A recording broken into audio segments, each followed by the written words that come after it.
최상천의 사람나라 16강입니다. 오늘은 대박전쟁 세 번째 코메리카 대 60민주혁명입니다. 원래 오늘 4.19 대 5.16 이렇게 잡아놨었는데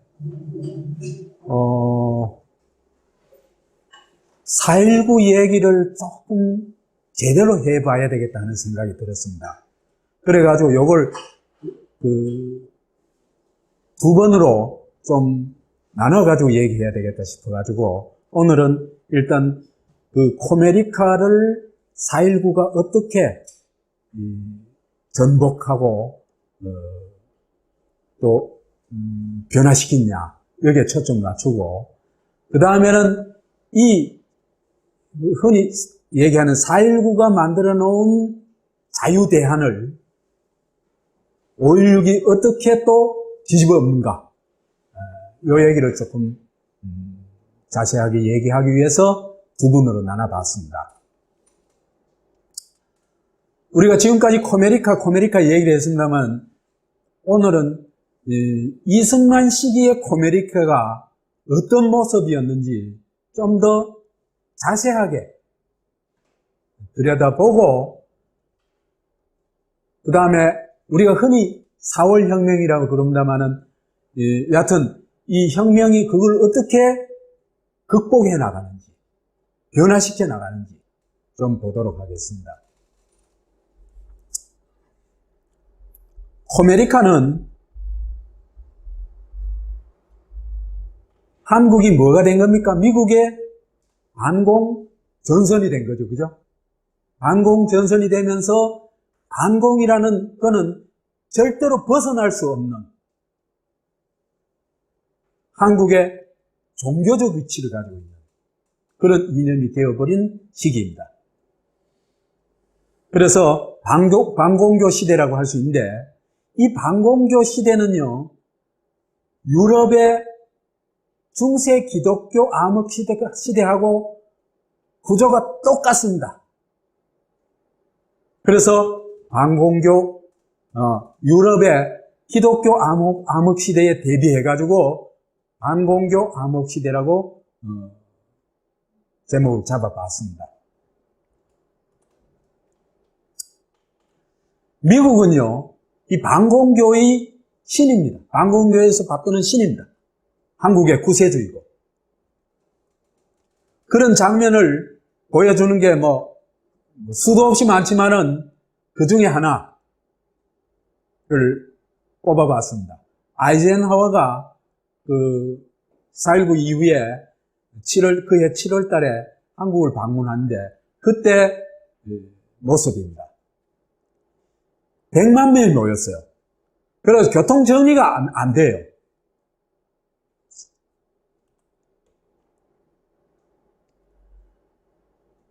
그래서 이제 경관이 10,000명 동원돼도 교통 정리가 안 될 정도로 모였는데 그래서 해거티 공보비서는 아이크가 방문한 아이젠하워입니다. 그죠? 아이크가 방문한 나라는 많으나 서울에서와 같이 이렇게 많은 사람이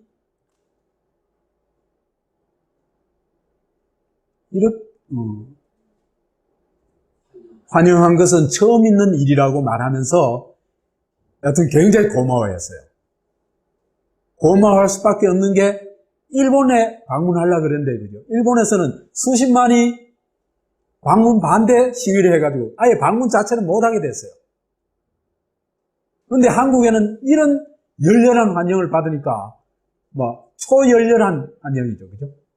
환영을 받으니까 고마워할 수밖에 없었겠죠. 그래서 이제 이런 정도로 한국인들이 거의 미국에 열광하던 미국의 대통령을 거의 신받들다시피 하던 그런 시대였다 보면 되겠습니다. 그러니까 이 시기는 이미 한국인들이 반공주의에 완전히 푹 빠져가지고 이런 정도의 열광적인 광적인 모습을 보이고 있었다 이렇게 보면 되겠습니다. 그래서 한국인들은 미국이 우리를 해방시켜준 해방자, 그 다음에 한국 전쟁 때 우리를 구원해준 구원자, 그 다음에 지금은 우리를 보호해주고 있는 보호자, 이런 식으로 인식하고 있다. 근데 사실은요,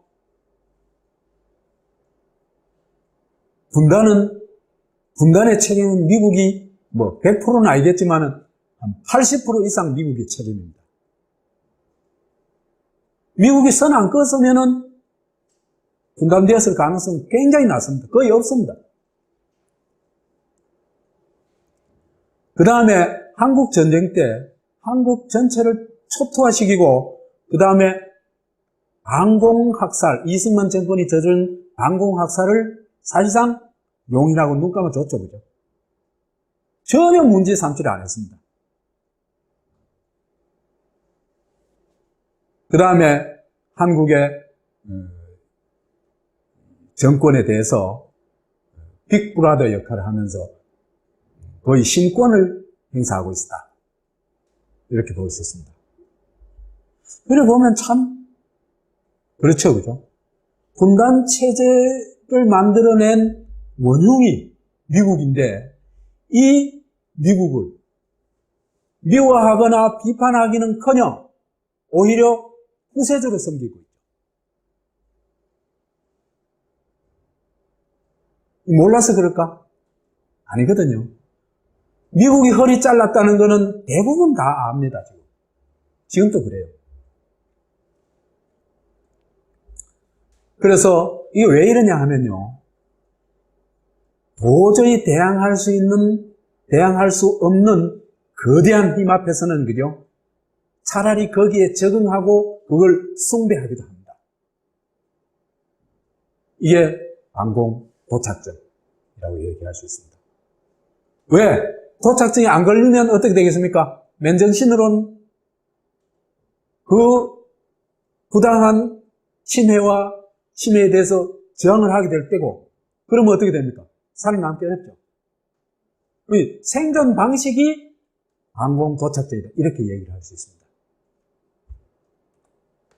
이런 건요, 오늘날 시대까지 굉장히 중요한 한국 사람들의 정신적 어떤 그 바탕이 되고 있습니다.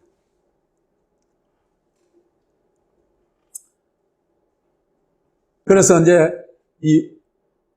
이런 과정을 보면요, 1945년 8월부터, 그러니까 미국이 분할 점령할 때부터 소위 대한민국이 건국할 때까지 요 3년 동안은 미국이 직접 통치하던 시기, 신정 시기라고 할 수 있습니다. 신이 직접 통치하던 시기. 그 다음에는 미국이 신뢰할 수 있는, 믿을 수 있는, 또 조종할 수 있는, 통제할 수 있는 권력을 만들어가지고 간접 통제를 하게 됩니다. 예, 이건 일종의 교회 시대, 방공교 교회 시대다, 이렇게 얘기를 할 수 있습니다. 그렇게 볼 것 같으면요, 한국에는요, 한국인의 주권 위에 미국의 신권이 작용하고 있습니다.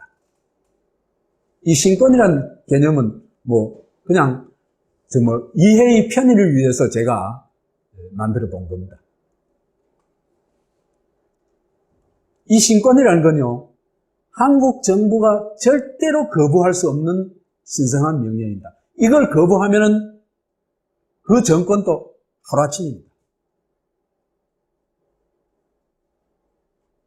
그 다음에 대통령뿐만 아니라 장관, 군장성 할 것 없이 하루아침 날아갑니다. 못 견딥니다. 주권자가, 그죠? 100만 명이 일어나가지고 시위를 해도 육군 참모총장 하나 못 날립니다. 그죠? 그러면 그렇지만 미국이 한마디 제 안 돼 하면 그게 끝입니다.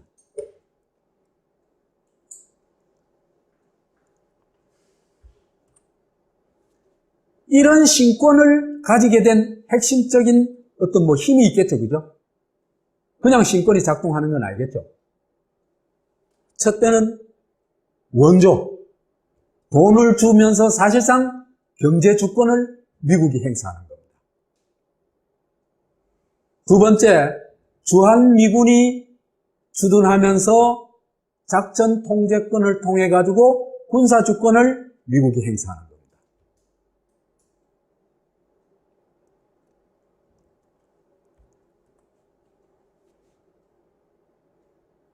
그렇기 때문에 이 원조를 안 받고 작전 통제권을 회수해야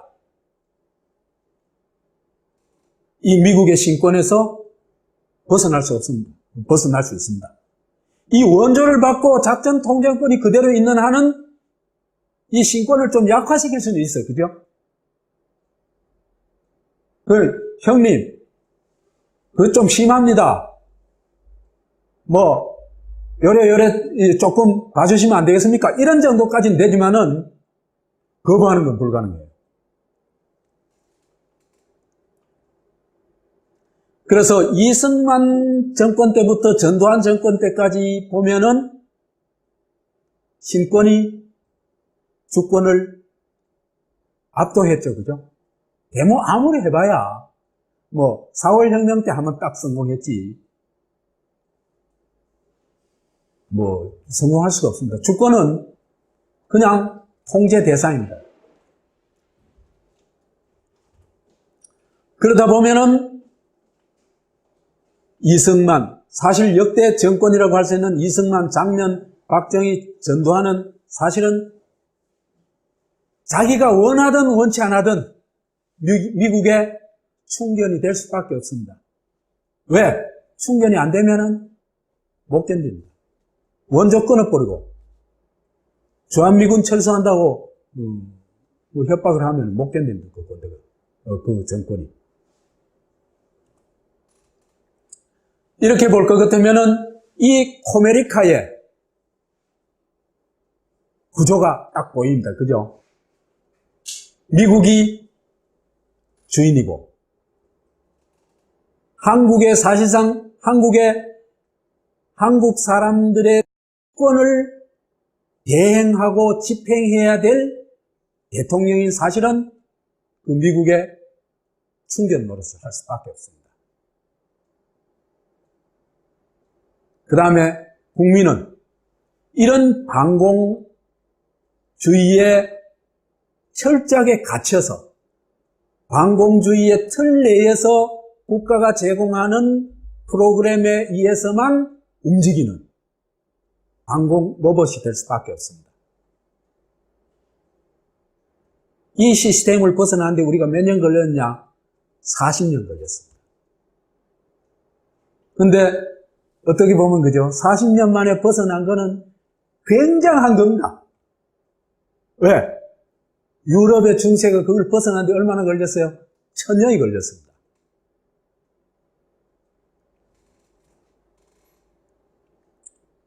그래서 코메리카는 미국의 반공 최전선이고 미국의 꼬복나라고 이렇게 되는 겁니다. 그래서 진짜 대한민국이 되려고 할 것 같으면은 신권을 단절하고, 그죠? 인민주권에 기초한 민주공화국이 되어야 됩니다. 그래야 진짜 대한민국입니다. 어떻게 보면 이런 대한민국을 위해서 많은 사람들이 희생하고 헌신하고, 그죠? 싸워왔죠. 여기 계신 분들도 많이 싸워오셨고. 그런데 이런 신권을 행사하는 방법이 있습니다. 그게 뭡니까? 당근과 채찍이죠, 그죠? 이건 지배자가 늘 하는 방식이죠. 당근은 매년 2, 3억 달러의 원조를 주는 것. 보통 이 2, 3억 달러가 그때 예산의 한 50% 정도 되니까 그걸로 꼼짝 말아죠, 그죠? 그래 되겠죠? 57년에는 3억 5천만 달러인가 여하튼 최고 많이 줍니다. 그래가지고 그 해는 경제성장이 8% 했어요. 경제성장은요, 이 돈의 움직임에 따라서 확 오르고 확 내리고 하는 겁니다. 나중에 보겠지만, 박정희시대 경제성장은요, 그렇게 많은 돈 가지고, 그렇게 최고의 양질의 노동력을 가지고 경제성장 못하면 그거는 이상한 나라예요.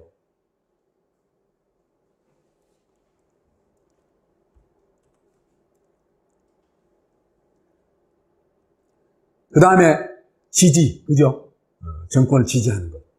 그 다음 채찍은 지지를 하다가 처리를 해버리면 이거는 뭐 못 견디죠. 미국이 지지 처리하면 못 견딥니다. 지지 처리는 왜 못 견디냐 하면은 거기에는 원조하고 또 군사적인 문제가 관계되어 있기 때문입니다. 그 다음에 정치 공작. 미국의 정치 공작은 뭐 세계 각국에서 정치 공작을 했죠, 그죠? 그런데 아마 대대적인 성공을 거둔 나라가 어느 나라일까? 딴 나라에서는 거의 다 실패했습니다. 네? 일시적으로 성공해도 바로 이 반격이 나와가지고 미국이 쫓겨나고 그랬어요. 전형적으로 이제 중남미에서도 거의 다 쫓겨났고, 그죠? 그 다음에 베트남에서도 쫓겨났죠.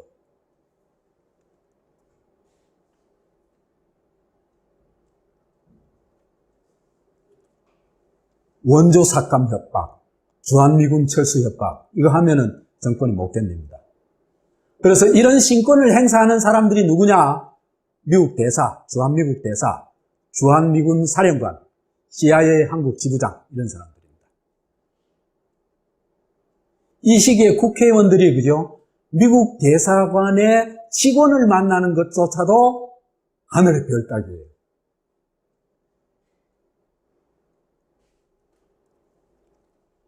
그래서 주 예수 그리스도가 허락하는 것과 금지하는 것이 있듯이, 그죠? 우리 주 양키가 금지하는 것과 허락하는 게 있어요. 이걸 잘 알아야 됩니다. 금기, 첫째가 뭡니까? 민족주의입니다. 이건 절대로 용납 안 합니다. 그래서 민족주의와 관련되어 있었던 사람들 다 제거됐죠. 못 견딥니다. 이 시기에는 우리 전번에 봤죠. 미국에서는 성조기를 불태워도 처벌을 안 받는데 한국에서는 성조기를 불태우면 징역 가죠. 그렇죠, 그죠? 그런 정말 말이 안 되는 현상이 일어나는 겁니다. 그 다음에 일체의 비자본주의, 사회민주주의, 사회주의, 공산주의, 이건 다 금기입니다. 그 민족주의적 색채를 조금만 비춰도 어떻게 당하는지 보여준 게 요겁니다. 이거는 뭡니까? 1960년 혁명 이후에 일어나니까 그 이전에는 이런 정도가 아니겠죠. 9월 20일 합참 의장 같은 쭉 초청해가지고 온 미국 대장이 성명서를 발표하는데 그 정군 운동이 일어나거든요. 군 개혁 운동이 일어나거든요. 근데 이 사람이 한국을 떠나면서 윌리스턴 파머라는 사람이 한국을 떠나면서 성명서를 발표한데 한국군 고위 장성들이 최근의 사태에 큰 불안과 초조를 느끼니 더 이상 조직을 흔들어 군사력을 약화시키지 말라는 내용이었습니다. 이게 한국 대통령이 할 얘기죠, 그죠? 그러죠? 한국 대통령도 익하면 욕먹죠. 그죠? 그런데 이런 말을 서슴없이 할 수 있어요. 그게 신이 아니고 뭡니까? 그래서 육군 참모총장 최경록은 명백한 주권 침해라고 반박합니다. 그러면서 4대 사상에 젖은 일부 몰지각한 고급 장성들이 자신의 연명책에 급급한 나머지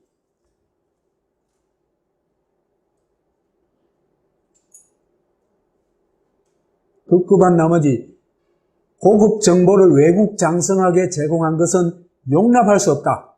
그들은 군대에서 추방되어야 한다. 이렇게 얘기를 했어요. 그랬더니 최경록한테 엄청난 격려 전화가 왔어요. 왜 그랬냐? 대한민국 역사상 처음으로 미국에 노라고 얘기한 거예요. 그 노도 아니죠, 그죠? 그냥 비판한 거죠, 그죠? 한마디 한 거죠. 그런 사람이 처음 있었다는 겁니다. 언제부터? 48년부터 60년 사이에 12년 동안에. 대단한 나라죠. 그러나 최경록의 발언은 미국에게 충격을 주었으며 결국 최경록은 미국의 압력으로 참모총장직에서 물러나게 된다. 이게 당시 한국이었습니다. 제가 그죠? 한국 관련 연구 책들을 보면서 한국 학자들도 그죠?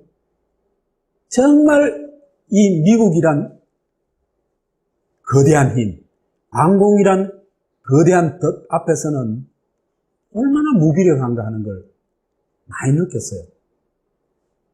이건 절대로 공격을 잘 안 합니다.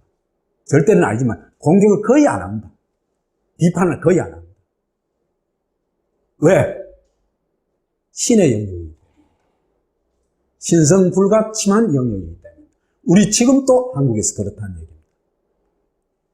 이게 한국인의 정신을 그죠? 완전히 옥죄고 있어요. 한국인이 자유를 가지고 있다. 이런 이 정신이 바탕이 깔려 있는 한요, 절대로 인간은 자유로워질 수가 없습니다.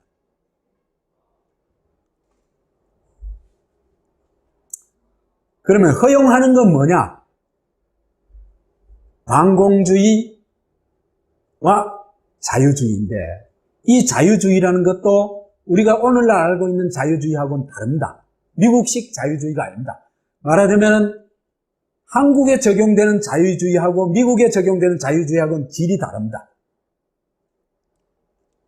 반공주의는 이건 뭐 필수 조건이죠. 이거 반공주의 안 하면은 그 정권은 절대로 못 견딥니다. 절대로 고위직에 올라갈 수가 없습니다. 그래서 반공정권이 저지른 학살, 고문도 허용하고 방관합니다. 그죠? 그리고 광주 학살도 방관했죠. 그죠? 그래서 미문화원 방화 사건이 처음으로 한국에서 미국에 대한 항의였습니다.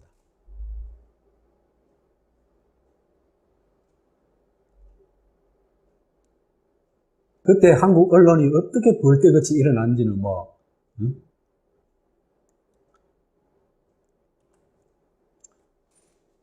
충분 조건은 뭐냐 하면 자유주의인데요.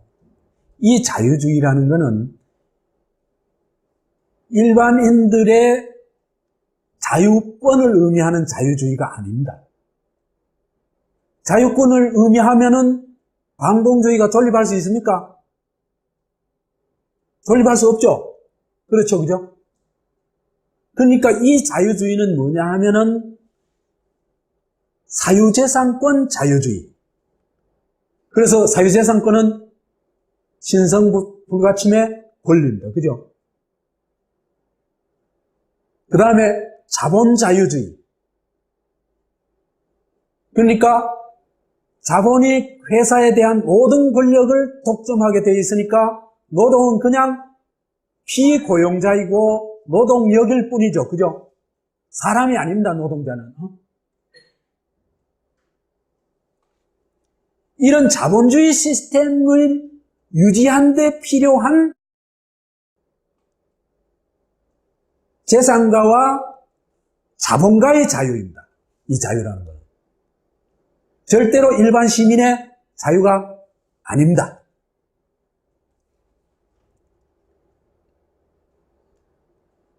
그래서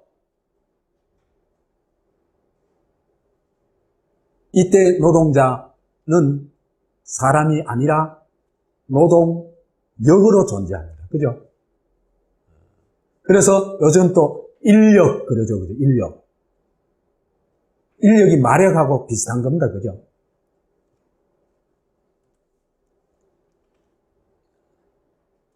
그래서 이 반공주의라는 것은 사실은 자본주의, 자유주의의 파수꾼 역할을 하는 거다.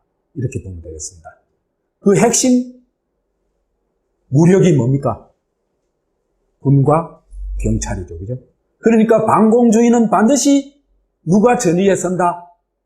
군과 경찰이 전위에 섭니다. 시민이 주인이 아닙니다. 그렇기 때문에 반공주의와 민주주의는 양립할 수 없습니다.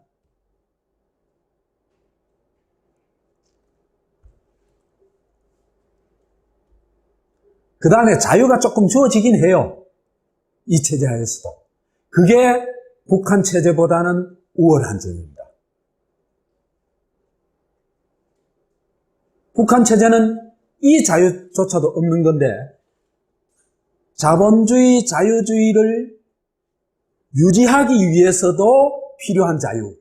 그게 뭘까? 반공적 자유입니다.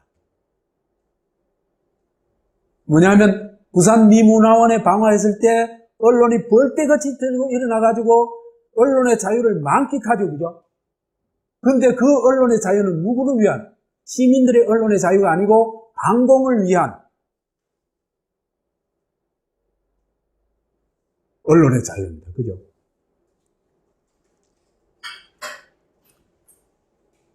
그래서 이때의 언론의 자유는 반공적 언론의 자유다. 이 말이 적절할지 모르겠습니다만 다른 표현이 없어가지고 이랬었습니다. 그 다음에 정당도요. 진보 정당이 있을 수 없어요. 존재할 수 없어요.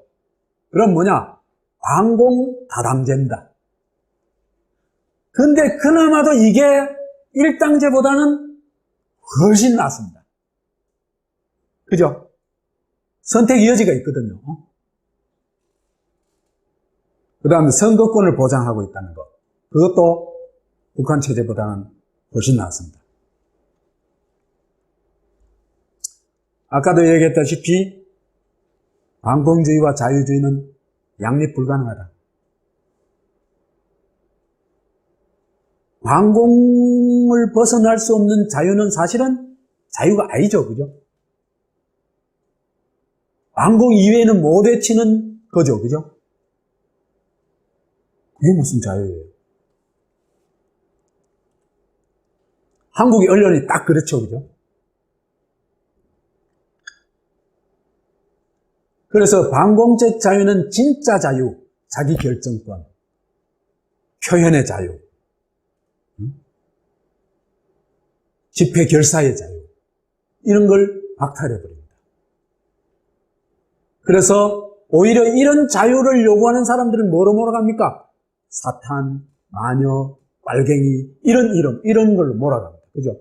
그래가지고 제거해버립니다.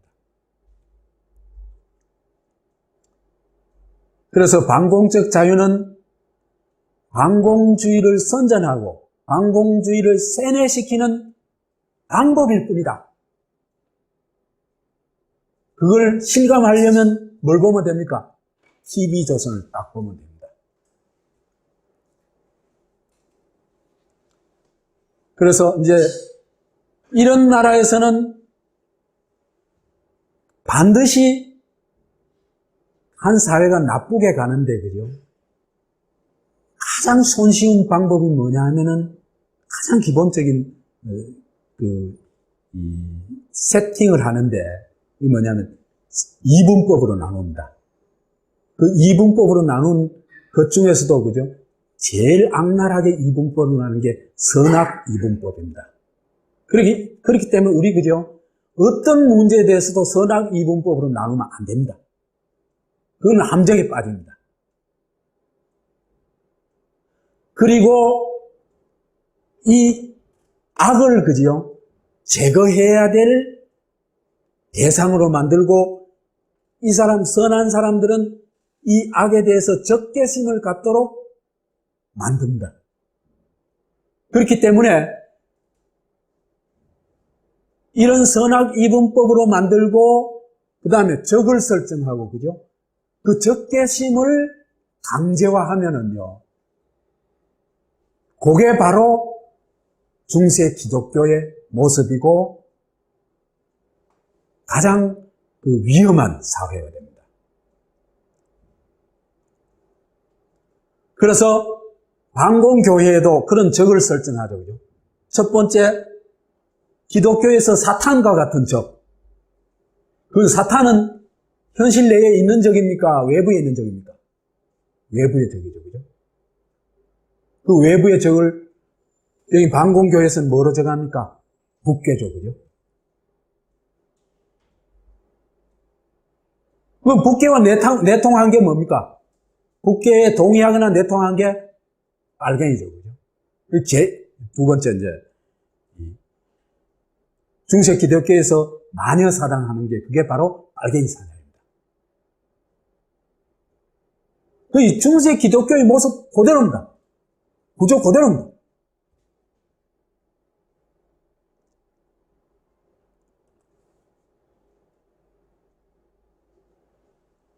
그래서 이제 이런 나라에서는 또 이제 그 나름대로 또 정치가 있겠죠. 그죠? 이 코메리카 정치도 참, 코메리카스럽습니다. 우선, 미국이 틀을 다 정해줍니다. 그리고 어떤 중요한 국면마다 계시를 보냅니다. 그래서 일종의 계시정치라고 할 수 있습니다. 주로 미국 대사나 주한미군 사령관이 계시를 전달합니다. 그러면 그걸 거부할 수가 없습니다. 우리 나중에 이제 이거는 구체적으로 볼 거예요. 어떻게 하는지.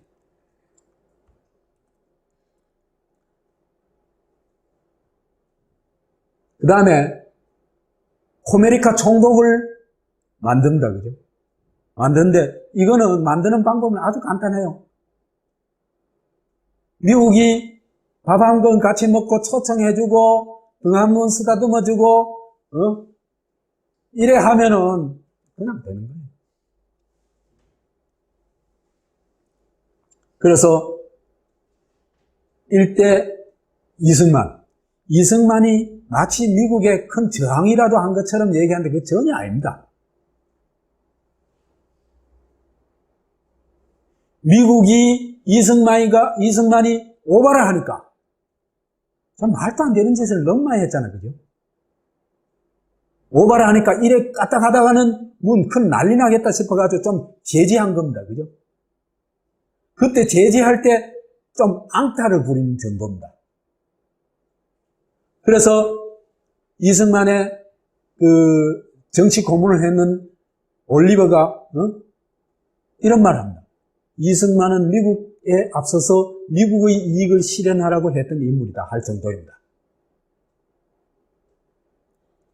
이대 장면은요, 이 미국이 요구하는 반공주의와 주권자가 요구하는 민주주의 사이에서 막 우왕좌왕 갈팡질팡하지만은 결국은 누구 말을 듣습니까? 미국 말을 듣습니다. 그래서 미국교 신부라고 얘기할 수 있습니다. 장면한테 있어서 미국은 진리요? 진리입니다, 진리. 그래서 5.16이 일어나자 장면이 바로 어디로 찾아갑니까? 총소리 나자마자 도망가요. 도망가서 어디에 제일 먼저 찾아가냐면 CIA 국장한테 제일 먼저 찾아갑니다. 그래, 문 안 열어주니까 수도원으로 가져오죠. 갈멜 수도원으로.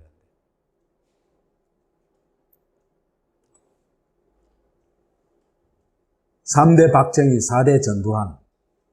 이런 식으로 이어집니다. 참, 내가 강의하면서도, 그죠? 나도 우울해요. 이런 강의하자니까. 참, 이런 나라가, 우리 과거가 이랬다는 게, 그죠?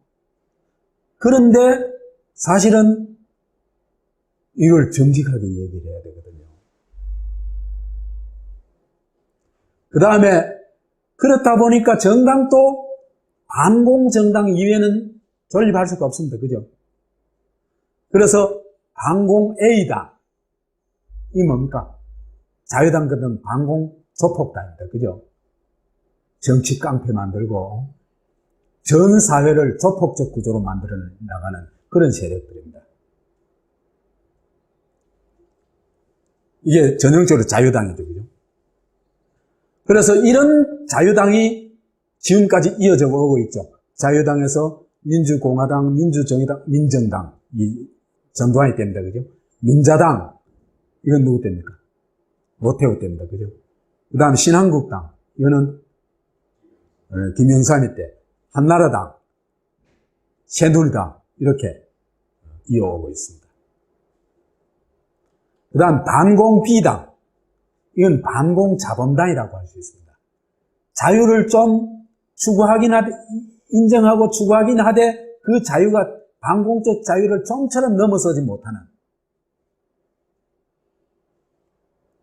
그게 뿌리가 민주당입니다. 그죠?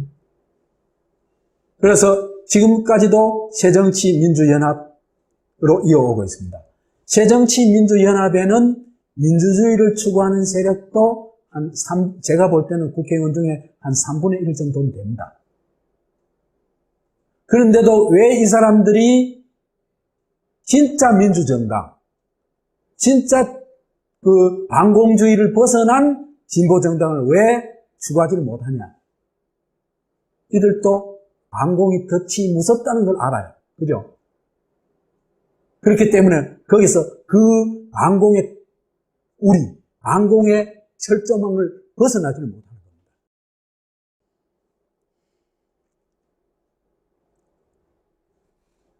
그래서 반공 암흑 시대에는 비반공정당, 존립 불가능하다. 조봉하면 죽어버렸잖아요. 그 다음에 지금은 그나마도 민주화가 됐다고 하지만은 통합진보당도 있잖아요. 그지? 말도 안 되는 이유로 해산시켜버렸잖아요. 그 국가 법 제도로서 이걸 이렇게 만든 거는 우리 사회가 심각한 어떤 아직도 반공 시스템에서 못 빠져나왔다 이런 얘기가 됩니다. 그리고 제가 볼 때는요, 한국이 반공 시스템으로 돌아갈 가능성은 나는 얼마 전까지는 없다고 생각했는데 지금 보니까 상당히 있습니다. 그러되면은 한국은요, 이승만, 박정희 때보다도 더 나쁜 생지역이 되리라고 봅니다.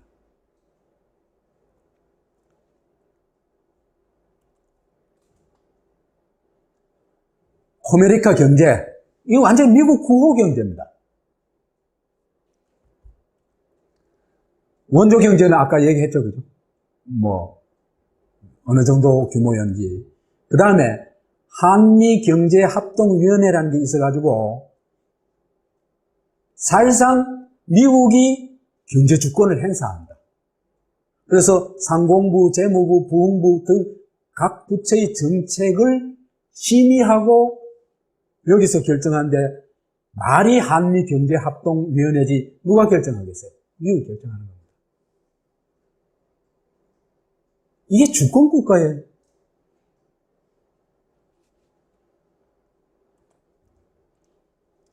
재벌경제. 그래서 이런 구조하에서 소수 특권 세력들이 특권 경제 세력들이 경제를 독식하게 됩니다. 이게 재벌 경제죠.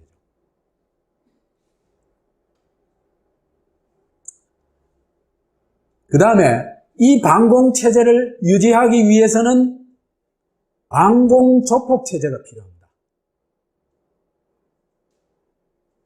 중세 유럽에서 뭐와 비유됐냐 하면 십자군과 비교될 수 있습니다. 그래서 제가 반공 십자군이라고 이름 붙여봤습니다. 첫 번째, 반공 군대. 이게 소일본 제국의 군인들이다. 일본의 개가 어떻게 미국의 사냥개가 됐는지는 지난번 시간에 얘기했었죠, 그죠? 진짜 대한민국, 이 나라가 대한민국이라면은 군대는 뭘 위해 존재합니까?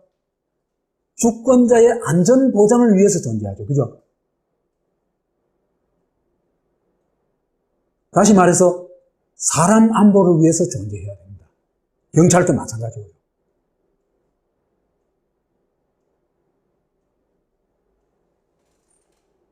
그런데 이 소일본 제국 군대는 거꾸로입니다. 우선 이런 인간들이 윗대가리 앉아 있으니까 어떻게 했어요? 사리사욕 군대. 이 전형적으로 보내주는 게 전쟁 중에 국민방위군 사건입니다. 9만 명이 죽었죠. 그죠? 예산 다 빼먹고 해가지고. 그 엄동소란에 서울에서 경상도까지 거의 그 헛옷으로 걸어오게 해가지고 그렇게 많은 사람을 죽이고 그러고도 몇 명 처형되어 끝났습니다.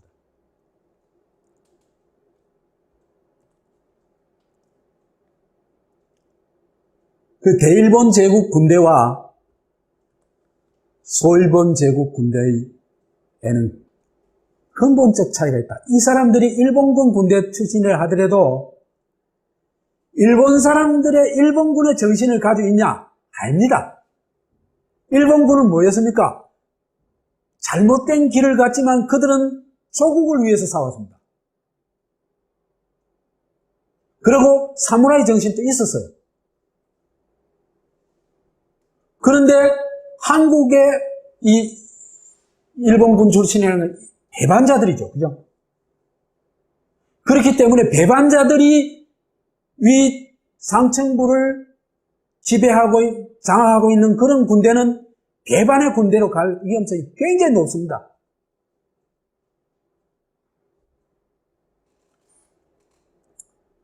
그래서 폭력과 부패가 만연합니다. 이거는요, 폭력, 부패, 거짓말. 이게 생활화된 조직이에요. 지금도 그대로죠, 그죠? 아직도 공공연하게 사병을 패 죽이고도 그거에 대한 제대로 된 조사도 안 합니다. 이건 군대가 아니에요. 그래서 이건 뒤집힌 군대죠. 그래서 적 앞에서는 깨갱합니다. 그죠? 그럼 미국이 다 싸워줬죠. 그러니까 전쟁이 나가지고 미군 군수품을, 그죠? 좋은데 얼마 안 지나가지고 군수품 다 내비리고 도망가고 그래요. 왜? 이들한테 조국에 대한 이 생각이나 그런 게 있을 리가 없습니다. 그건 지 욕망 그 이외에 없어요. 그러다 보니까 적에게 총질해야 되는데 누구한테 총질해서요? 아군? 아니고 힘없는 백성, 아무것도 없는 백성, 그 사람들한테 총질을 했죠. 그래가지고 100만이나 죽였죠. 그게 한국군입니다.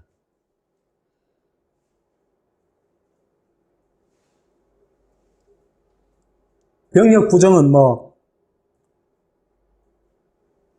지금 새누리당 뿐만 아니라 새정치민주연합에서도 병력 미필자 굉장히 많습니다.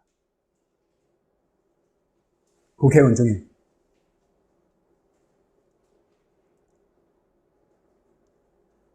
그 다음에 그러다 보니까 이 군대라는 게 말하자면 이 군대가 정말 대한민국 군대고 제대로 된 군대라고 할 것 같으면은 민주주의 질서까지는 없더라도 적어도 군대가 어떤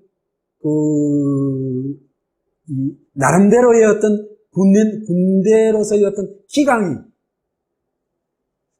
살아있겠죠, 그죠? 근데 이게 정말 엉터리라도 이런 군대는요, 폭력이 어디로 향할까? 외부로 향하지를 안 하고, 어디로? 밑으로 향합니다. 아래 끝을 괴롭힌 대로 갑니다. 왜? 거기에 뺄 게 먹을 게 있거든요. 뜯어먹을 게 있거든요. 이게 참 비참하죠, 그죠? 그래서 이 주권자들을 데려다가 뭘로 만들어 놓습니까? 쫄병으로 만들어 놓습니다. 뭔지 이해가죠, 그죠? 국가의 쫄병으로 만들어 놓습니다. 사실은 이 사람들이 누굽니까? 국가의 주인들이죠, 그죠? 그래서 이 군대라는 게, 그죠? 민주주의를 완전히 전복시키는 역할을 합니다. 그래서 제가 몇 번 얘기를 합니다만은 한국에서, 그죠?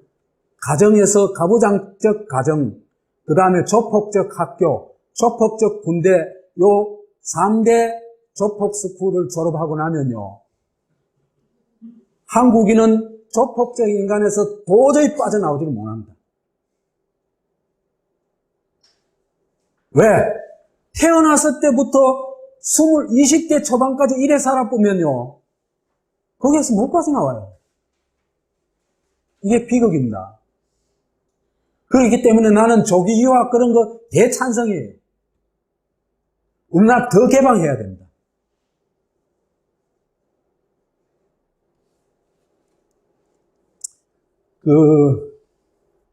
이영희 선생의 어떤 글입니다. 당시 군은 내부로부터 무너지고 있었다. 일제시대에 자기 발로 찾아 들어간 일본군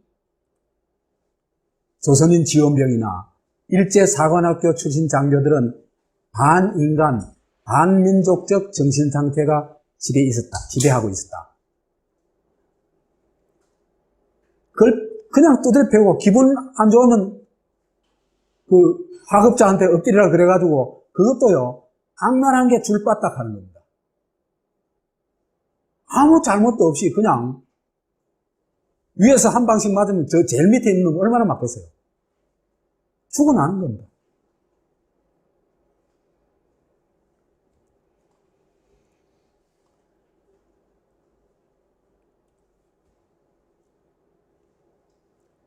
그래서 심지어 즉흥적인 장난으로 부하들을 구타하는 것이 예사였다. 근데요, 지금 또 이런 게 근절이 안 됐습니다. 전번에 누구더라, 여하튼, 윤머식이라는, 일병인가, 어떻게 두드려 맞는지 우리 확인했죠, 그죠? 정말 비참하죠. 인간이, 군대에 가면, 그죠? 인간이 이렇게 망가져 버리는 겁니다. 이런 망가진 인간들이 사회에 나온다고 제대로 될까? 안 됩니다. 그래서 저는 이렇게 망가졌는 걸 어떻게 회복할 수 있을까 참 그것도 걱정이 돼요. 그러면서도 4.19 때 보니까 사람이 망가져도 자유가 주어지고 개방이 되고 그죠? 그러니까 금방 회복하더라 하는 그런 또 기대감도 있고요. 그 다음에 이영식이라는 사람이 정언도 있는데 국군 훈련소에 들어가니까 말이죠. 정말 한심한 생각이 듭디다. 세상에 이런 군대를 가지고 어떻게 전쟁을 했나 싶어요. 매일 졸병이나 두드려 패고 밥 같은 것 갖다 주면 중간에서 다 떼어 먹고 말이지. 훔쳐가 놓고, 사병 걸 훔쳐가 놓고, 잃어버린 사병한테는 잃어버렸다고 두드려 패서 또 돈을 내면은 다시 갖다 주고. 이게 무슨 일이에요? 참 기가 막힙니다. 국군 생활에서 두드려 패는 데 질렸어요. 인민군은 두드려 패는 게 없어요. 두드려 팼다간 당장 그날로 가지요. 북한 체제가 오늘날까지도 말썽의 큰 동요 없이 유지되어 있는 데는 그죠? 이런 것도 작용을 한다고 생각을 해요.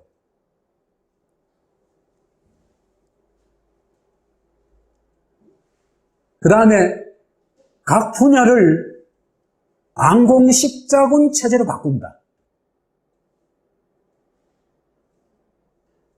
대표적인 게 중고등학교 대학생을 학도 호국단 체제로 만든다. 국가에서 모든 걸 결정해요. 그 다음에 이 사람들 주로 뭐 합니까? 각종 관제대모, 방공대회에 동원하죠. 그죠?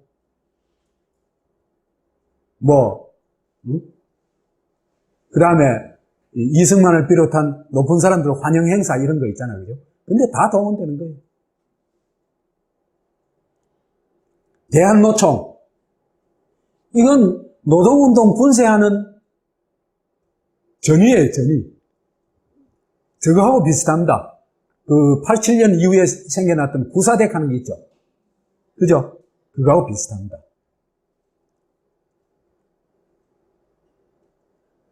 이 사람들이 뭘 했냐? 이승만 박사 필승 결의문 이렇게 채택하고 그래요. 노총에서. 그 다음에 교사들 모임, 대한교육연합회. 이게 오늘날 한국교원단체 총연합회 전신입니다. 그죠? 그 다음에 방공청년단. 이게 200만 명이 돼요. 이 깡패 대장한 게 이 대구의 그 유명한 신도환이라는 사람입니다. 이 4.19 때 4월 26일 날 대구에서 뭐 엄청난 가두 시위가 있었는데 그때 이 집이 다 몽땅 불탑니다. 근데 이 깡패 조직하고 기독교하고요 깊이 연관되어 있습니다. 그 다음에 방공예술인단 단장을 누가 하냐면 깡패 임하수가 합니다. 이게 이제 방공예술인단 중에 있잖아요. 그죠? 주로 뭘 하냐 하면은 이승만 찬양 대회, 그 다음에 성상납 이 짓 하고 있는 겁니다.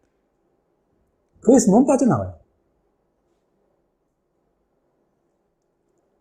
그 다음 대환분여회. 이런 조직을 만들어 놔놓고 그 다음에 반공 동원 시스템을 가지겠죠. 그죠? 그렇죠? 이 동원 시스템은 이 시기까지는 좀 어수룩합니다. 아직 노하우가 좀 덜 쌓여가지고. 거기에 비해서 북한은 반공 시스템이 일찍부터 아주 잘 체계화합니다. 왜 그랬을까요? 하나는 사회주의 체제가 가지고 있는 획일성. 그게 이제 크게 작용하고, 그 다음에 정적을 일찍부터 완전히 제거했죠. 그죠? 그래가지고, 사실상, 1950년대 후반 가면 수령 체제가 되죠. 그죠?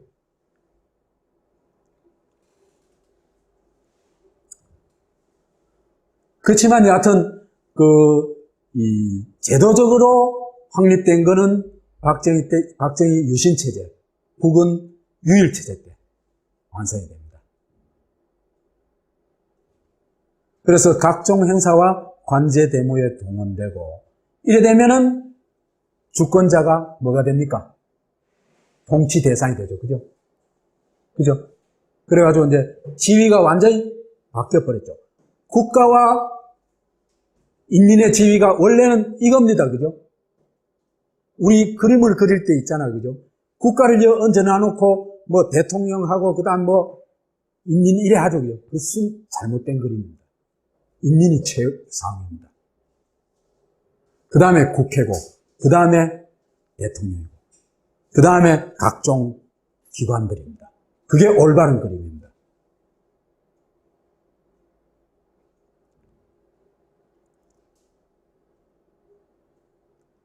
그래서 이렇게 동원이 장기적으로 되고 나면은 한국 성인은 대부분 이미 반공세뇌가 되겠죠. 그죠? 반공 로봇으로 바뀌어버립니다. 그래서 반공 친미 세뇌 작업을 하고, 그 다음에 반공 딱지, 반공 이름만 붙여버리면 뭐든지 정당화되고, 거기에 대해서는 토를 못합니다. 그죠? 토 달았다는 완전히 당하죠.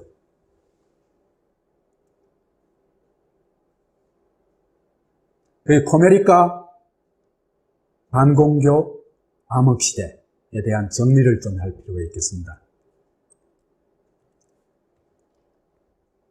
간판은 대한민국이지만 실상은 코메리카고 속은 소일본적이다 하는 전번에 얘기했죠. 그죠?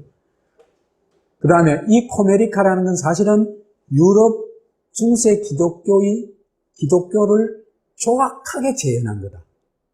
중세 신학에는요, 나름대로 건질거리가 많이 있어요. 그 다음에 기독교가 가지고 있는 점잖은 면도 많이 있어요. 그 다음에 거기에서 추구하는 가치들도 제법 있어요. 근데 이거는 반공주의는 그죠? 너무나 조악해요. 그냥 조폭 스타일이에요. 조폭 스타일. 예를 들면 일본의 야쿠자만 해도 그죠? 건드리지 않은 것이 있습니다. 근데 얘들은 그것도 없어요. 그래서 우리가 껍데기 대한민국은 인류 역사상 반공이 종교화된 유일한 나라다. 이래 얘기를 할 수 있습니다. 코메리카 38년은 그 87년 6월 항쟁 이전까지는 반공교 암흑시대였다. 이 시대에 대한 진짜 제대로 된 연구가 필요합니다. 왜? 이게 정말 벗어나야 되거든. 그죠? 그 다음에 그뿐만 아니라 그걸 그죠? 대중적으로 많이 알려야 돼요. 많이 알려가지고 정말 우리가 이렇게 살았구나, 이렇게 참혹했구나, 그걸 그죠? 깨달아야 돼요. 그래야 반일 운동보다 더 중요한 게 뭡니까? 반코메리카, 반독재, 반반공 운동입니다.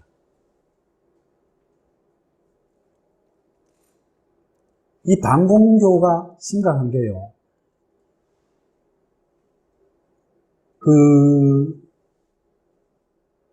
반공교의 핵심은 적개심이라는 얘기를 했죠. 그죠? 그렇기 때문에 인간이 자기가 추구해야 될 뭡니까? 이 대상을 분석하고 이해하고 자기 나름대로 해석하고 하는 거죠. 세상의 주인으로서의 개인은 없어지고 오직 적개심만 허용되고, 그럼으로써 그죠? 사유하고 자기 결정하는 인간 본질을 잃어버리게 됩니다. 이렇게 되게 되면은 사실상 그때부터는 인간이 아니죠, 그죠? 왜? 인간이라는 것 자체가 사고하는 걸 빼버리고, 그죠? 그 다음에 인간이 굉장히 중요한 게 뭡니까? 부끄러움입니다, 그죠? 부끄러움이 이 인간이 윤리적 존재가 되도록 만드는 핵심 출발점이거든, 그죠? 근데 이걸 다 잃어버려요. 왜? 이때는 살아남는 게 목적이니까.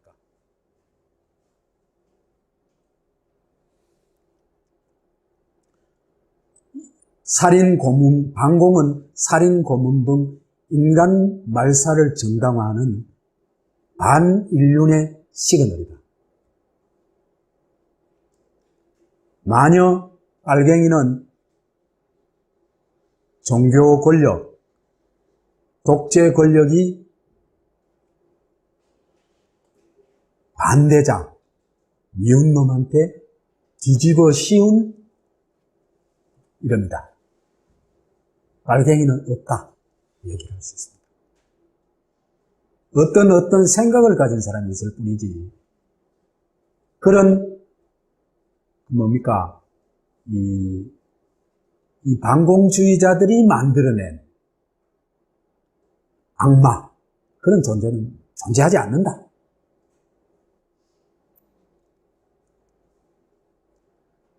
이런 반공 로봇에 삽입되어 있는 프로그램이 바로 반공 도착자입니다. 왜? 살아남아야 되니까 그 프로그램을 바로 수용하죠, 그죠? 그래서 인간이 있잖아, 그죠?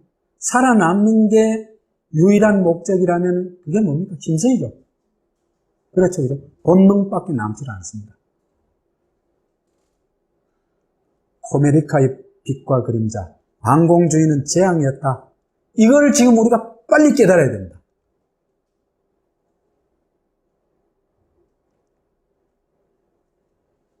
긍정의 가치를 우리가 발견하고 추구하고 하는 게 정말 중요합니다. 그런데 이거는 정오의 가치죠, 그죠? 정오의 가치도 아니죠. 그냥 정오심, 적개심 이것뿐이에요.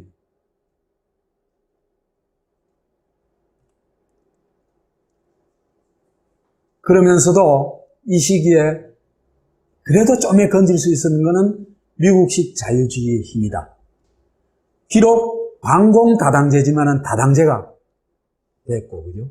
그 다음 반공적 자유지만 언론의 자유가 어느 정도 허용이 있었고, 그 다음 선거를 할 수 있었고, 그 다음에 경제행위에 있어서 개인이 이 주체로 인정되는 시장경제 시스템이 있었고, 아무리 반공주의지만 이런 걸 전부 말살해버릴 수는 없는 겁니다. 그죠? 이런 것이 4.19를 가능케 한 작은 숨통이었다. 이렇게 보면 되겠습니다. 사이코 총동의 막장 선거. 이승만이가 막장 선거를 어떻게 했는지, 이거는 학살했는 거, 이건 뭐 여러 번 얘기했으니까. 그 다음에 국가 사유화하죠, 그죠? 국가를 개인의 사유물로 완전히 바꿔버립니다. 그 사유화하는 방법도 참 치졸해요. 이거는 그죠? 김일성하고 난형난제예요. 그런데 김일성은 그래도 거리가 좀 있긴 있어요. 전번에 얘기했죠. 남쪽은 뻥나라고, 북쪽은 뻥튀기 나라라고.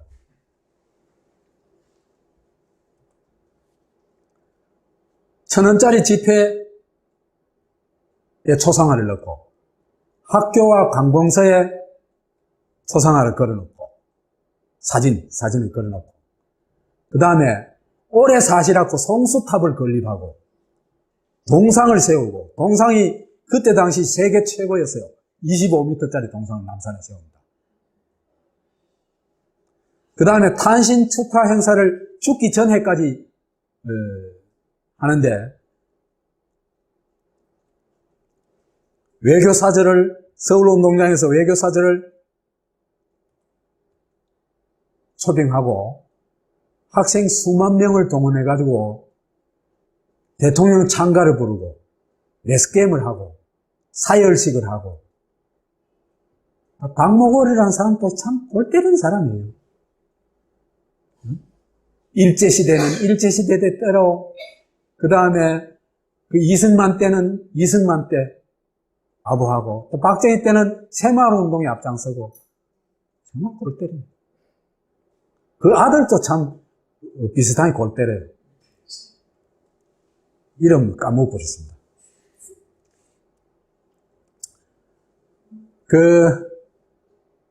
이승만 찬양을 하는 거 보면 이건 뭐 북한의 찬양하는 거와 똑같아요.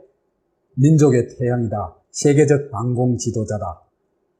미 대통령은 우리 민족만의 행복이 아니라 실로 전 자유세계의 광명이시다.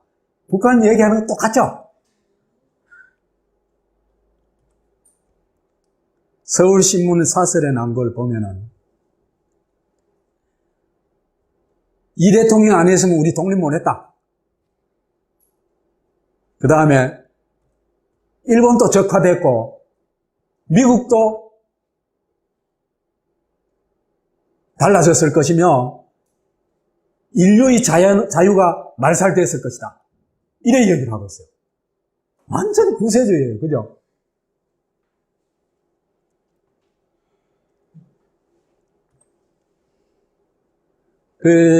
조봉암 죽이기가 이게 또 하나의 극단이거든요. 이게 가지는 의미가 커요. 사법살인을 하잖아요. 이건 뭐 설명하자면 기니까. 여하튼 도전자는 용납 안 한다는 걸 지금 이제 보여주는 겁니다. 그죠? 56년도 선거에서 30%를 얻었단 말이에요. 앞으로 도전자가 될 수 있죠. 그죠? 용납 안 하죠. 그 다음에 평화통일을 용납하면 안 됩니다. 이게 왜 평화통일이라는 게 북진통일론하고 근본적인 차이가 있냐면은 북진통일론은 뭡니까? 북을 국가로 인정하는 겁니까? 안 하는 겁니까? 안 하는 거죠. 그죠? 그죠? 국괴입니다. 그죠? 뿐만 아니라 불법 단체일 뿐입니다. 그죠? 지금도 극하고 있죠. 그죠? 지금도 유엔에 동시 가입해 놔놓고도 아직도 극하고 있죠. 정신병 같아요. 그런데 평화통일은 뭐냐 하면은 상대방을 통일의 파트너로 인정하는 겁니다. 전혀 다르죠. 그죠? 그렇기 때문에 이건 절대로 용납하면 안 됩니다. 왜? 국괴 개념이 사라져버립니다. 그러면. 그렇죠. 그죠? 이 사람들이 존립할 수 있는 유일한 근거가 뭡니까? 국괴의 존재죠. 그죠? 사탄의 존재죠. 근데 사탄이 사라져버려요. 절대 용납할 수가 없죠. 이 조봉암을 죽인 거는 단순한 도전자를 죽인 것만이 아니고 이걸 차단한 겁니다. 그런데 이 반공에 찌든 이 한반도 사람들이 그죠? 어떻게 했느냐?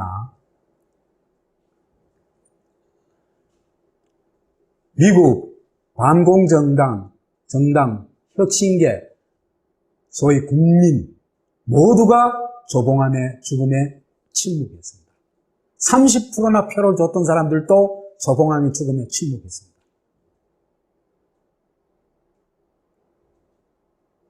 그것이 이승만으로 하여금 오판을 하도록 만듭니다. 이게 역사의 아이러니죠. 그죠? 뭐냐 하면은 부정선거를, 대대적인 부정선거, 말도 안 되는 대대적인 부정선거로 획책하게 되죠. 이 학살포갑이 가지고 있는 위력이 그죠? 사람을 한번 제압해버리면요. 그때는 상대방의 신호에 따라서 움직이게 되어 있습니다. 제압을 당하고 나면요.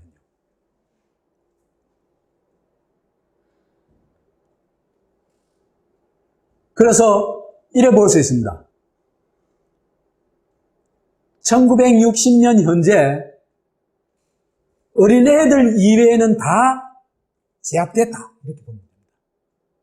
그렇기 때문에 말도 안 되는 이유로 조봉암을 죽여서도 모두 침묵했죠. 그죠? 그렇죠? 제압됐기 때문에. 왜,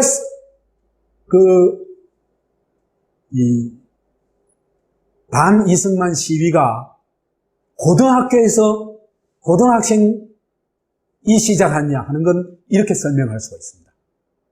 왜? 그 시기에는 대항할 아무런 어른들이 없었기 때문입니다. 왜? 제압됐기 때문에. 그래서 고등학생 이하는 예외였기 때문에 얘들은 부당한 것에 대해서 항의를 할 수가 있었습니다. 그래서 양심혁명이 일어나죠. 그러니까 순수한 정의감 하는 게 살아있었습니다. 그래서 고등학생들이 민주혁명의 주역으로 등장하게 됩니다. 그런데 지금은요, 고등학생, 대학생 없어요. 김상고의 면대로 혁신학교를 해야 고등학생들이 이래 살아나요. 지금과 같은 시스템으로 가면 고등학생들 다 제압돼 버렸습니다. 이미 권력에 의해서 제압돼 버린 게 아니라 자본주의 시스템에 의해서 제압돼 버렸습니다. 교육 시스템에 의해서 제압돼 버렸습니다.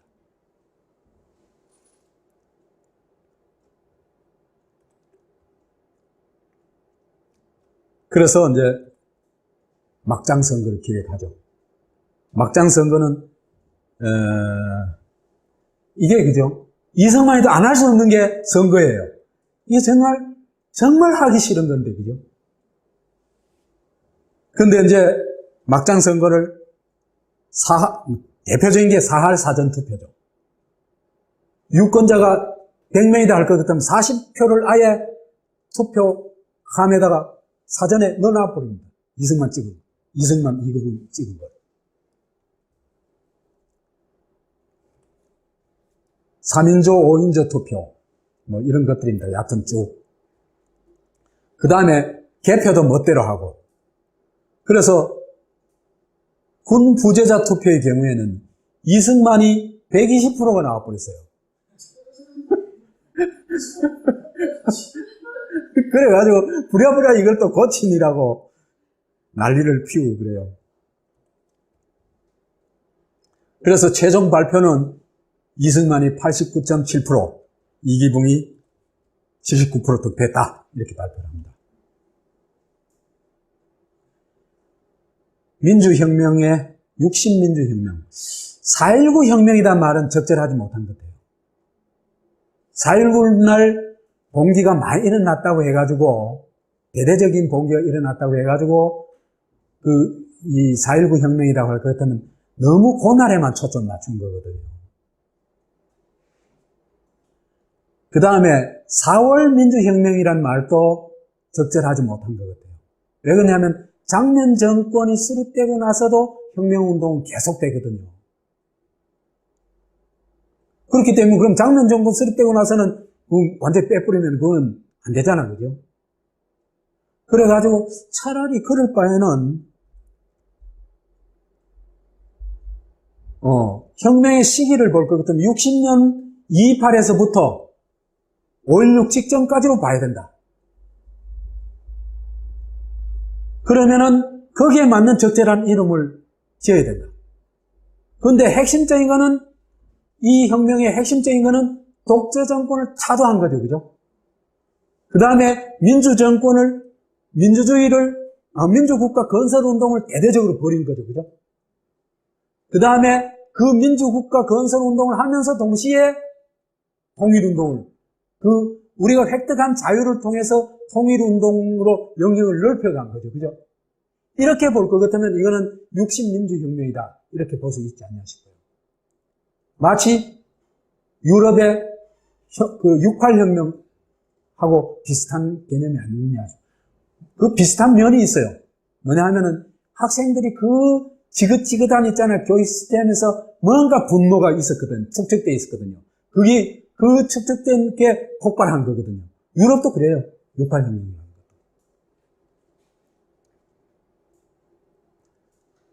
그래서 60혁명으로 이름 붙이는 게 어떠냐 싶고, 그 다음에 제 생각에는 한국혁명이라는 개념이 필요하지 않냐 싶어요. 뭐냐 하면은, 이거 더 거슬러 올라가면 어디까지 가냐면 동화까지 갈 수 있는데, 저는 여하튼, 그건 혁명 전사 정도로 얘기를 하고, 혁명의 출발점은 3.1 운동을 통해가지고 민주공화국이 탄생한 거 있잖아요. 그죠? 대한민국이라는 임시정부 형태이긴 하지만 민주공화국이 탄생한 그걸 시작으로 볼 수 있지 않냐 하는 생각이 듭니다. 그래서 이걸 프랑스 대혁명이라고, 프랑스 대혁명도 수십 년간 지속되는 거거든요. 그죠? 우리도 코리아 혁명, 코리아 레볼루션이라 해도 뭐 손색이 없다 하는 생각이 듭니다. 그런 관점에서 봐야 되지 않냐 생각이에요. 이 핵심은 뭐냐 하면은, 이제 코메리카 이전을 올라가면은 일본 제국으로부터 독립뿐만 아니라 왕국으로부터의 탈피도 포함되어 있죠. 그죠? 그렇죠? 그 다음에 코메리카를 부정하고 넘어서 가지고 대한민국, 민주공화국을 만들어내는 것. 그 다음에 통일민주국가를 성취하는 것. 여기까지가 이 혁명운동의 과제라고 볼 수 있지 않냐 하는 그런 생각이 듭니다. 또 그런 흐름은 앞으로도 저는 나오리라고 생각을 합니다. 그래서 한국혁명의 완성은 어떻게 할 거냐 하는 걸 우리도 지금부터 이제 깊이 고민하고 또 토론해 봐야 되지 않냐 하는 생각이 듭니다. 그 다음에 혁명을, 그죠? 이승만 정권 무너뜨린 데만 한정하다 보니까, 그죠? 너무 혁명을 협소하게 이해해요. 그래서 혁명을 좀 넓게 이해해보자. 그래서 보면은 혁명을 4시기로 구분할 수가 있다. 첫째는, 혁명 1기는 저는 양심혁명이라고 얘기하고 싶어요. 말하자면, 방공 로봇이 됨으로써 양심이 마비되어 있었죠. 그렇죠. 그렇기 때문에 무슨 짓을 해도 거기에 대항할 생각을 안 했죠. 근데 비로소 2.28 항쟁을 통해 가지고 한국인이 양심을 표현하기 시작합니다. 이게 굉장히 중요한 의미가 있다. 양심이 살아났다. 이런 얘기입니다.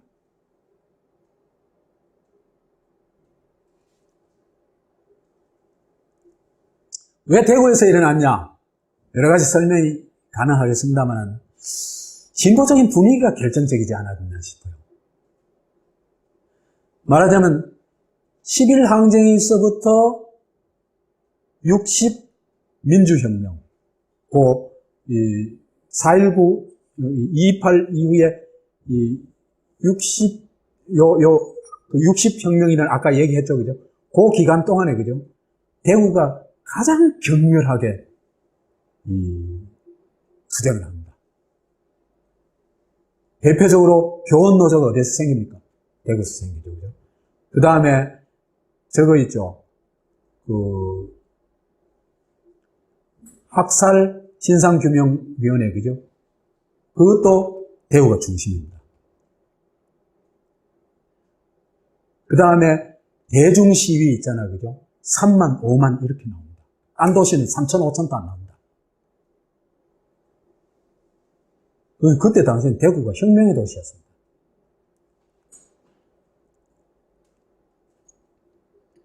이게 왜 그런지는 모르겠어요, 아직. 이건 깊이 더 연구를 해봐야 되겠죠, 그죠? 그 진보도시라는 걸 보여주는 게, 그죠? 이승만 대 조봉암의 전국 득표 비율이 70% 대 30%였어요. 근데 대구는요, 완전 거꾸로 갑니다. 이승만 27.9%, 저기 72.3%입니다, 조봉암. 압도적이죠. 그 이후에도, 그죠? 대구가 1960년대까지만 해도 야당이 휩습니다. 야당도식하면 되고였습니다.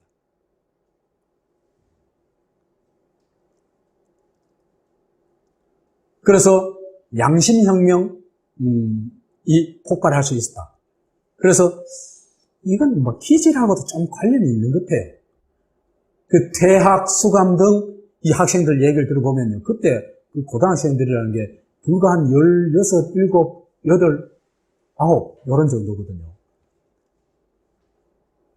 퇴학, 수감 등 일체의 불이익을 각오하고 우리 불의에 항의하자, 이래 나서요.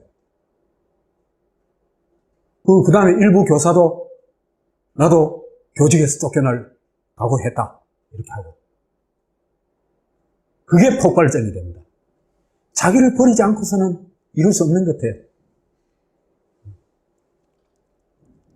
이게 대한민국 최초의 민주시위입니다. 이게, 그리고 혁명의 시작이었죠. 8개교에서 했는데, 이게 그때 당시에, 말하자면 괜찮은 학교들입니다. 다. 경북고, 대구고, 사대부고, 경북여고, 대구여고, 대구상고, 대구공고, 대구농고, 이런 학교들입니다. 지도자는 있고. 그 사대부고 경우에 참 재밌어요. 거사 계획을 AFP, UPI, 이런 유명 통신사에 사전에 알려주자. 그래서 세계에 타전하자. 이런 결정을 합니다. 고등학생들이. 그거 대물학원을 한 번도 안 해보는 애들이. 이상하죠, 그죠?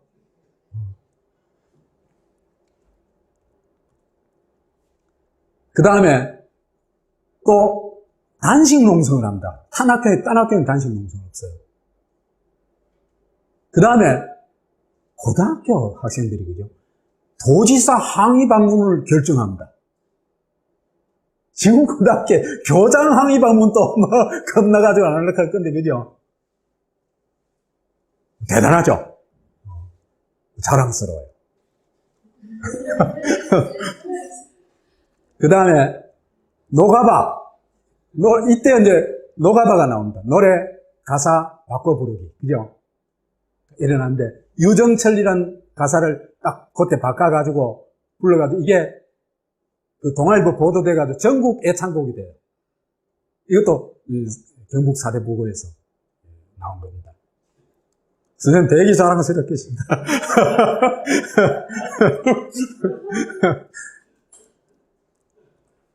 가사가 뭔지는 나중에 보시고. 이 영향이, 그지?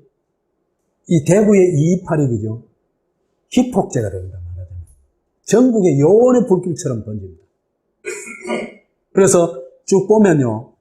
3월 2일 날 전주의 고등학생이 어떤 집회장에 나가가지고 힐서를 써가지고 민주화를 요구합니다.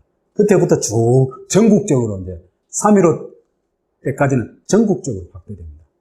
그러니까 한국의 60혁명은 어떻게 보면요. 고등학생들의 작품이다. 이렇게 볼 수 있습니다.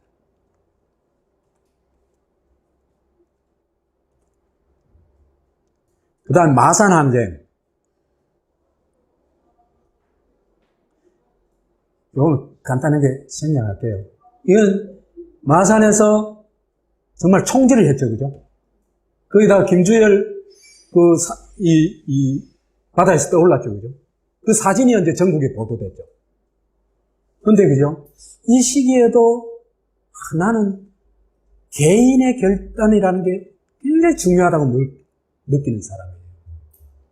우리 민주투사들도 그죠? 그 과정에서는 그죠? 다 나름대로 개인의 결단이 있습니다.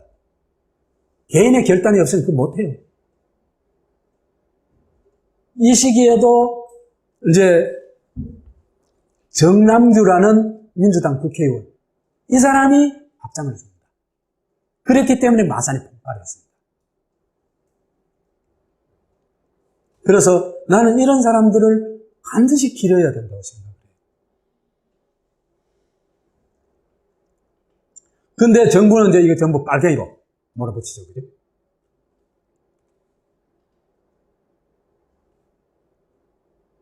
이기붕이가 한 말이 참 대단하죠. 왜 총질을 했냐? 물으니까 총은 쏘라고 준 것이다. 이렇게 얘기를 합니다. 이 사람들이 얼마나 오만 방자했는지 있잖아요. 그죠? 이 사람들 그 정신 상태를 알 수가 있어요. 그 다음에 죽은 학생들 호주머니에다 그죠? 인민공화국 만세라는 전단을 만들어가지고 그거 집어넣어요. 이런 짓까지. 정말 참 한심하죠. 2차 항쟁. 그래서 이게 이제 서울로 번지면서 이제 4월 혁명이 성공을 합니다. 그죠? 그래서 혁명 2기는 반공 독재 정권을 타도하는 시기다. 이렇게 보면 되겠습니다. 4.19로부터 4.26까지. 4.26 이제 하야 선명 내죠. 그죠? 25일 날 교수단 데모가 있고 26일 날 물러납니다. 그 다음에 혁명 3기는 자유대한 쟁취 시기입니다. 그 민주당 정권을 세운 것만 얘기하는 게 아니고 사실은 이 시기에 그죠? 굉장히 중요한 요구들을 다 합니다. 그러니까 국가 민주화 운동, 그 다음에 교육 민주화 운동, 그 다음에 경제 민주화 운동이 다 진행이 됩니다. 이런 걸 너무 놓치고 있어요. 우리 4월 혁명 그면 있잖아, 그죠? 데모 망국이다, 이카죠, 그죠? 전혀 아닙니다. 그건 잘못된 생각입니다. 이거는 전부 반공주의자들이 나눈 덫입니다.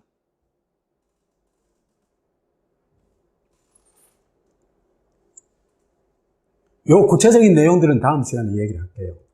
그 다음에 혁명 4기는 여기에다가 이제는 일정한 그 자유대안이 어느 정도 됐다는 판단하에서 그죠? 그 다음에는 분단 문제를 해결하기 위해서 나섭니다. 그래서 통일운동이 나섭니다. 한국의 진보적인 학자들도 그죠? 이 통일운동이 낭만적이다, 어쩌다 해가지고 전부 비판 위주입니다.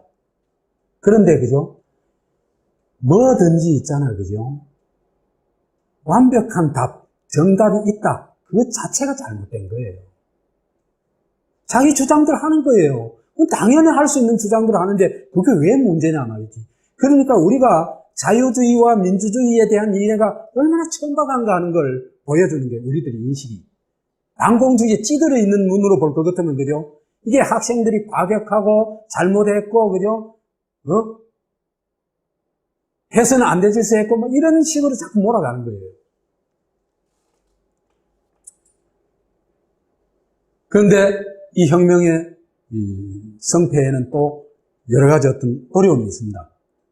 우선 혁명의 이 성패의 관건을 좀 살펴봐야 되는데 우선 혁명의 동력과 반동력을 봅시다. 반동력을 봅시다. 언론의 자유가 있었는 게 굉장히 중요한 어떤 혁명 공간을 만들었죠. 그죠? 이건 굉장히 중요합니다. 그렇기 때문에 언론의 자유는 어느 시대에나 압도적으로 중요한 과제다. 이렇게 얘기를 할 수 있습니다.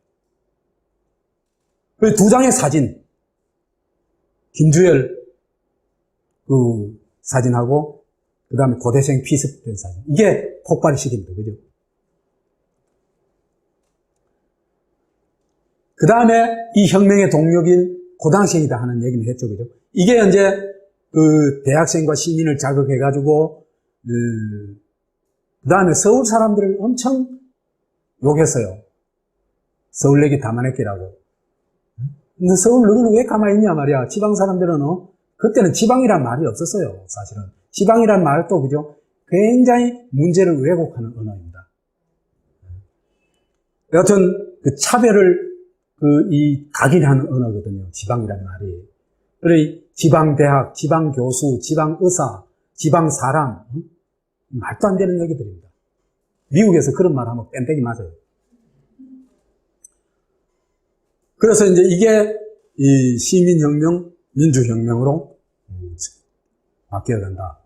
그런데요, 또 우리한테 굉장히 심각한 장애물이 있습니다.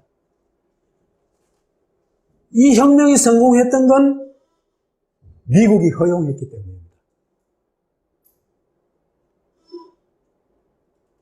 그래서 혁명이 성공했을 때, 그죠?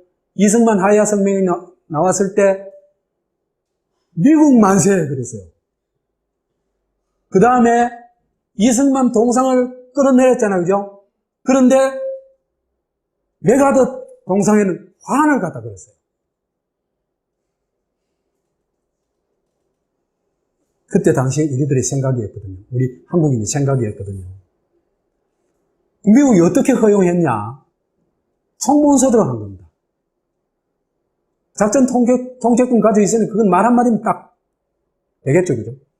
그 다음에 그 증거들을 4.25 교수단 데모 때도 신변 안전을 보장했고 사실상 지지를 해줬습니다. 그 다음에 대구에서 시위한 거 보면요. 교수 시위할 때 헌병과 헌병차가 호위를 해줬어요. 그 서울신문사, 그 자유당 당사 이런 거, 그 다음에 이 반공청년단 간부들 이런데 그 집에 불렀는데도 호위를 해줍니다. 그 뭐냐 하면 미국이 이걸 인정했다 이런 얘기입니다. 그 다음에요. 미국, 이승만의 하야 결정도 미국이 합니다.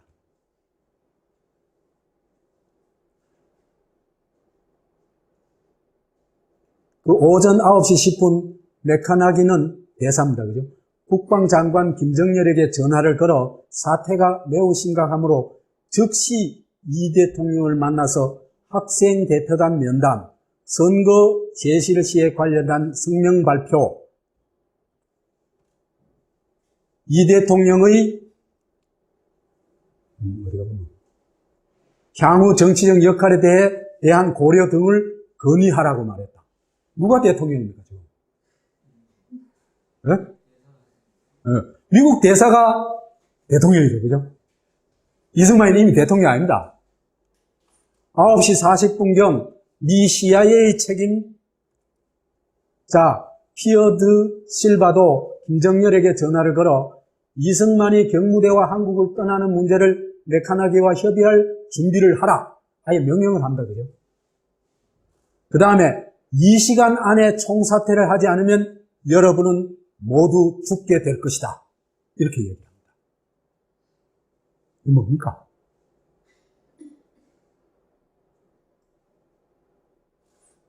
이게 독립국가 맞아요?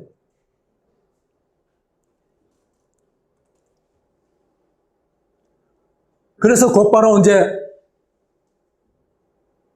김정렬이 국민의 뜻이라면 대통령직을 사임할 수 있다는 그런 4개항의 대국민 발표를 만들어가지고 또 먼저 누구한테 통보하냐? 얘기하냐? 메카나기한테 먼저 보고를 합니다. 그래서 메카나기가 유엔군 사령관 카터 맥그로드와 함께 경무대를 방문할 때 라디오에서는 이승만의 하야 성명이 발표되고 있었다. 이때가 오전 10시 30분이었다. 9시 10분에서 1시간 20분 사이에 모든 게 처리됐습니다. 그죠? 이게 코메리카 아니고, 이게 코메리카 아니라고 얘기할 수 있는 사람.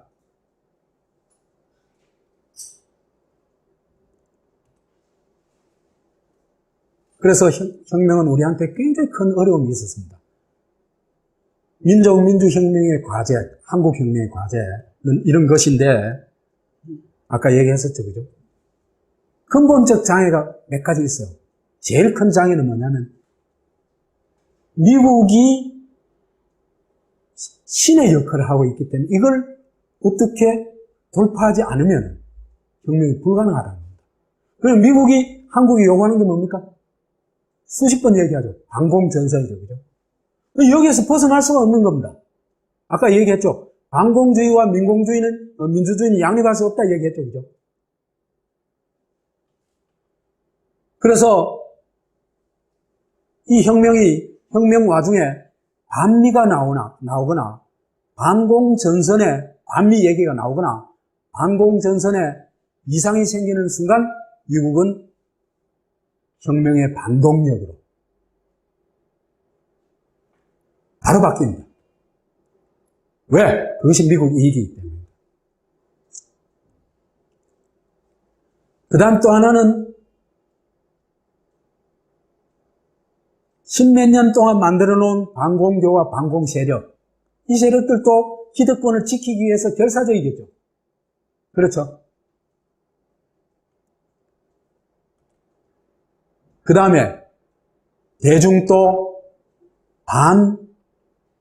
반공 로봇 시대인데 이 가난과 세뇌에 찌들어 있는데 이 사람들의 지지를 얻는다는 게 참 어려워요. 동의를 얻고 한다는 게. 그것도 혁명의 큰 난관입니다. 민주혁명의 큰 난관입니다. 지금도 그렇죠, 그죠? 그래서 지금의 한국의 가장 심각한 문제, 새누리당 아닙니다. 노인들 문제입니다. 이 문제를 정말 극복 못하면 한국 미래가 없습니다. 어떤 그 기사를 보니까요. 한국 55세 이상의 55세에서 65세 사이의 사람들의 문맹률이요. 여기 문맹률이라는 것은 그 문자 해독이 아니고 그 문장 독해력입니다. 문장 독해. 문장 독해가 안 되면 말하자면은 들려주는 얘기 위에는 읽고 뭘 판단하는 능력이 전혀 안 되겠죠, 그죠? 이 약봉지에 쓰여 있어도 약봉지에 그게 무슨 말인지 모르고 아무거나 먹는 겁니다. 그런 사람들이 쇼 페스티벌 하면 그거 나와가지고 사기 다 당하죠, 그죠? 이런 사람이 한국이, 그죠? 최고랍니다. 최고만답니다. 22개국을 조사했는데 20등이에요. 그래서 조사를 해보니까 55세 이상의 80%가 한 40%가 문맹이고 한 40%는 거의 문맹에 가까운 수준이라는 겁니다. 이게 얼마나 큰 장애예요. 이 사람들은요, 정치 의식이 없어요. 그러니까 세뇌해준 자기들이 살아오면서 세뇌받은 것에서 못 빠져나오는 겁니다. 이게 참 한국이 지금 안고 있는 정말 딜레마예요. 이 사람들은 또 인생은 얼마나 불쌍하게 살았어요. 그죠? 그 해결책의 첫 번째 가볍게 가장 어떤 손쉬운 해결 방법은 선거권을 대폭 나이를 낮춰야 됩니다. 16세에서 24세까지의 문장 해독률은요, 한국이 세계에서 3위예요. 그러면 지금 중학생들한테도 투표권 줘도 노인들보다 훨씬 낫다는 겁니다. 지금 그 조치를 안 하면요, 한국은 이 반공주의의 덫에서 못 빠져나올 거예요. 그 다음에 노동시간을 많이 축소해야 됩니다. 그래가지고 사람들이 여유를 가지고, 그죠? 삶을 향유하고 또 학습을 하고 이런 그 여건을 많이 만들어야 됩니다.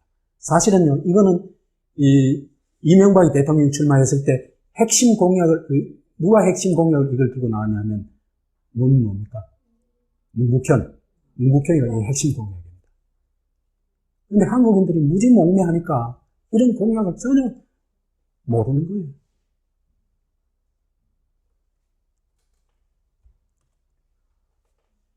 결국은 한국 혁명의 성공 여부는 신권과 주권의, 그죠? 미국 신권과 한국인 주권의 이 싸움에, 승패에 달려있다. 그게 충돌하는 지점이 뭐냐? 민족 자주성을 추구한다든지, 반공 독재 세력을 처벌하거나 청산하려고 한다든지, 그 다음에 북한을 파트너로 인정하고 통일을 하려고 한다든지, 이런 지점은 반드시 충돌하겠죠, 그죠?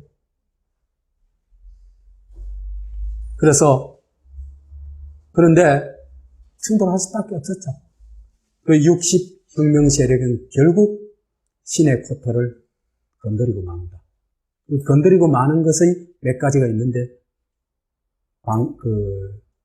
군에 대한 어떤 군개혁을 하려고 했는 거 있잖아요. 아까 못하도록 막는 거 봤죠, 그죠? 그 다음 또 하나는 결정적인 거는 통일운동입니다. 미국은 통일운동을 절대로 용납 안 합니다. 마치겠습니다.